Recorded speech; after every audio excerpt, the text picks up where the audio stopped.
የዛሬው ደግሞ በጣም ለየት ያለና በጣም አስገራሚ የሆነ ነገር ነው ይዤላችሁ የመጣሁት።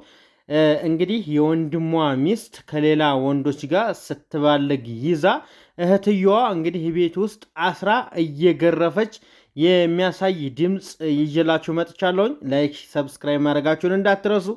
ይመቻችሁ። በጣም ድንቅ ነው የዛሬው። ታውቂዋለሽ ይሄን ጀማልን ታውቂዋለሽ ወይ? ታገርህን ተናገሪ። ታውቂዋለሽ ጀማል ይሄው ታገር ከሶስት ወር በኋላ እንገናኛለን የምትዩ ወይ እንደምትገናኙ አረጋዩ ወይ እንደምትገናኙ ይሄ ያልፋል በቃሽ ብሎ ነው ጀምሮ ያልተገናኙ ተናገሪ።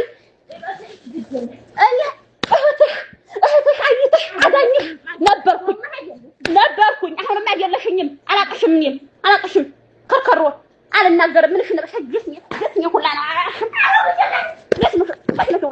መሸውላት የሰመሸውላት ለኪ ግን አራሽን ታቅፈሽ ነው ታባሽን ብሎ የጤው ብጥስ ዙባ።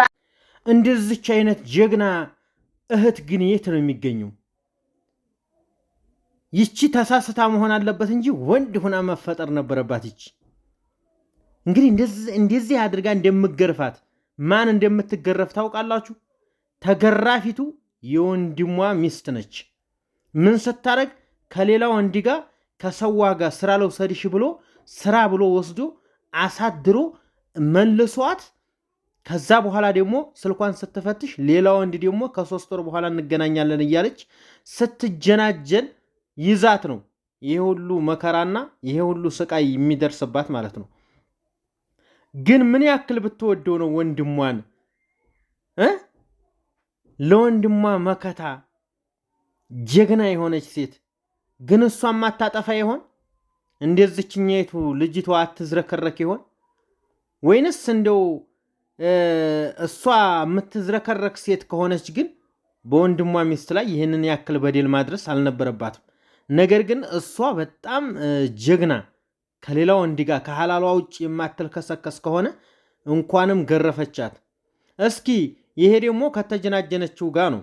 አሁን ደግሞ እስኪ ከሰዋካቸው ጋር ያደረጉትን ውይይት ሰዋኳ ምን እንዳደረጋት ምንስ እንዴት ተፈጠረ የተባባሉትን ደግሞ መልሼ የማሳያቸው ይሆናል።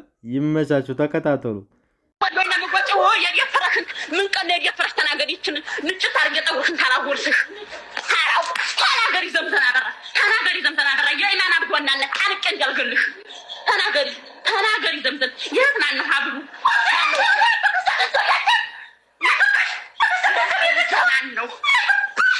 ማነው ያላለ አንተደሽና የሀብል ሀናም ጉረሽ የሐላሉን ባለ የፍሮሽ ነው ወይ የየፈረሽ ወይ ነው? ተናገሪ። የየፈረሽ ወይ ነው? ያባራ ሚስት እኮ ነሽ አንቺ። የፍሮሽ ተናውስቱ ወንድ ያገኘዋል። የፍሮሽ ነው ወይ የተገናኘሽ? የፍሮሽ ተሆነ ለምን ሄድሽለት? አሁን 2 3 ስራ ወሰድ ይደረሽ አንድ ቀን አዳር ይዞሽ አድሮ መጣሽ። የዛራ ታደሻ ምትሰራ ምትቶልኝ ሰይዳብ ይጀብለሻል። የመጣሽ አንቺ ለሊት ሰዓት ዋህዳ ነው። አላ ወላሂ ሰዓት ላይ በቅርብ ነው ወሰዳችሁ። እህቱን ጣል አርጓን ወሰደሽ። መጀመሪያችን ያረጋስ ለፍሮሽ ነው። ዝም በይ መጀመሪያ እኔ ነበር ወሰደ። ጠይቅ አሁን አንመጣም ሲሉት ይዞሽ አደረ። የየፈረሽ ወይን ነው እንዴት አርጎ ሰው ቤት ይየፍራንስቱ የፍሮሽ ተንታቅ አሁን እያሰረርሽ ነው። አሁን ያለ አምሰሽን ገለቢ ላይ ይደምሽን ተናገሪ ዘምዘም የፍሮሽ ተሆነ ሀው እንዲደርሳል አልኩሽ። እኔስ የነኝ እሱ ምንም አላረገውም። ደግሞ ቤቱን ያስመታው እኔም ሀገር የመመሪ እወደዋለሁ ሀገሬን።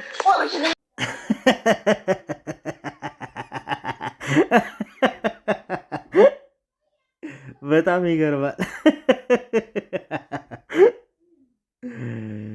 ያአላህ ግን እውነት ነው ጋይስ። ምን አይነት ጀግና ሴት ናት! እያስወረረሽ ነው አለኝ። እምስሽን ግለቢና አሳይኝ። ምንድን ነው የምታሳዩ ትላታለች። ደሙን አሳይኛል አለችው። አረ የሴቶች ጉድ ማለቂያ የለው። ግን ወላሂ ለአዚም ሳዑዲ አረቢያ ባልየው ኢትዮጵያ ተቀምጦ ሳዑዲ አረቢያ ኢጃዛ ቤት ሚስቱ እየወረደች ከጠለብ ውጭ ያለ ሴት ካለች ወይ መፍታት አለበት። ሁሉም ነው ባይዘው የዚህ ውሸትም ቢሆን ራሱ ይሄ እውነተኛ ታሪክ ነው። ምክንያቱም ስለኖርንበት